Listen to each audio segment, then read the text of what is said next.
বিশ্ব রাজনীতিতে খুব সম্ভবত একটি নতুন ইতিহাসের জন্ম হতে যাচ্ছে, আর তা হলো মোড়ল বলে খ্যাত এক রাষ্ট্রকে নব্য উদীয়মান এক শক্তি চোখে চোখ রেখে আলোচনার টেবিলে ডাকছে। তারা কথা বলতে চাইছে নিজেদের সম্মান ও গৌরবে এক বিন্দু সমঝোতা না করে। শক্তিশালী মোড়লের সামনে নতজানু নয়, বরং মাথা উঁচু করে সগৌরবে পূর্ববর্তী সকল অসঙ্গতির জবাব কড়ায় গণ্ডায় বুঝে নিতে বিশ্ব দরবারে হাজির হতে চলেছে মধ্যপ্রাচ্যের উদীয়মান নায়কোচিত রাষ্ট্র ইরান। খুব সম্ভবত এই আলোচনার মধ্য দিয়ে একতরফা স্বৈরাচারিতার একটি অধ্যায়ের শেষের শুরুটা হতে চলেছে মধ্যপ্রাচ্যে। ইরান স্পষ্ট জানিয়ে দিয়েছে দেশটি সংলাপে অংশ নেবে, তবে রয়েছে শর্ত।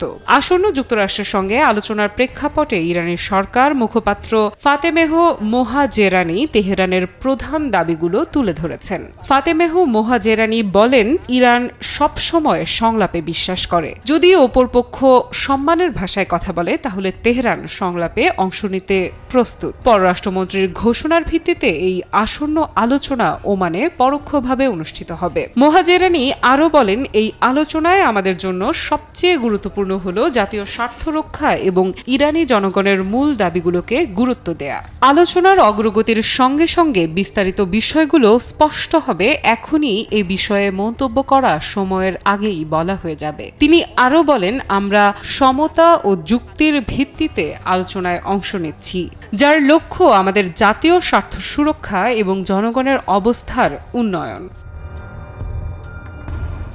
এর আগে ইরানের পররাষ্ট্রমন্ত্রী আব্বাস আরাকচি ঘোষণা দেন, তেহরান ও ওয়াশিংটন 12 এপ্রিল ওমানে উচ্চ পর্যায়ের পরোক্ষ আলোচনা করবে। তিনি একে যুক্তরাষ্ট্রের জন্য একটি সুযোগ এবং একটি পরীক্ষা বলে আখ্যা দেন। আরাকচি বলেন, এবার সিদ্ধান্ত যুক্তরাষ্ট্রের। সরাসরি যুক্তরাষ্ট্রের সঙ্গে কোনো আলোচনা করবে না ইরান, তবে ওমানের মধ্যস্থতায় পরোক্ষভাবে কথা বলার প্রস্তাব এখনো খোলা রয়েছে। আলোচনার নেতৃত্ব দেবে কেবল পররাষ্ট্র মন্ত্রণালয়। ইরানের বর্তমান বক্তব্য যুক্তরাষ্ট্রের তৈরি করেছে এক ধরনের কূটনৈতিক চাপ। ইরান বলছে তারা আলোচনায় আগ্রহী, কিন্তু সেটা তাদের শর্ত মতে। এই অবস্থান তাদের কূটনৈতিক কৌশলের অংশ। সরাসরি আলোচনায় না গিয়ে পরোক্ষ পথে বার্তা দেয়া, যা যুক্তরাষ্ট্রের দম্ভের দেয়ালে ফাটল ধরাবে। সঠিক প্যাড আর সঠিক তথ্য দিয়ে এসব সামলে নিব এক হয়ে। Mona Lisa sanitary napkin.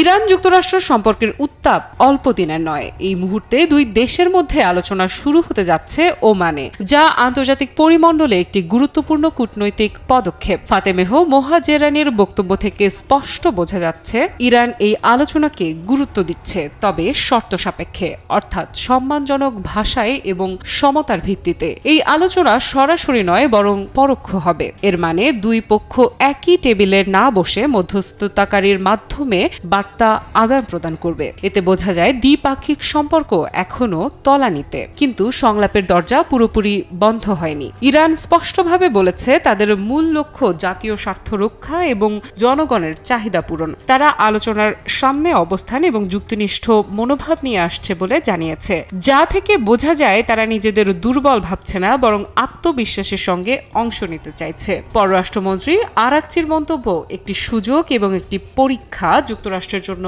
বার্তা যে ইরান এই আলোচনায় আন্তরিক হলেও তাদের ধৈর্যের সীমা আছে। যেহেতু মুখপাত্র বলেছেন এখনই বিস্তারিত বলা সময়ের আগেই বলা হবে, তাই বোঝা যাচ্ছে আলোচনার রূপরেখা এখনো পুরোপুরি চূড়ান্ত হয়নি। কিন্তু ইতিবাচক দিক হলো দুই পক্ষই আলোচনায় আগ্রহী। এই আলোচনা মধ্যপ্রাচ্যের ভূ রাজনৈতিক উত্তেজনা কিছুটা হ্রাস করতে পারে যদি উভয় পক্ষ গঠনমূলক পথে এগোয়। তবে বাস্তব সমাধান আসবে কিনা তা নির্ভর করছে যুক্তরাষ্ট্রের প্রতিক্রিয়া ও ভবিষ্যৎ আলোচনার রূপরেখার উপর। এই আলোচনা কি সত্যিই শান্তির পথ খুলে দেবে, নাকি এটি হবে আরেকটি অচল সংলাপ? সেটিই ভাবাচ্ছে বিশ্বকে।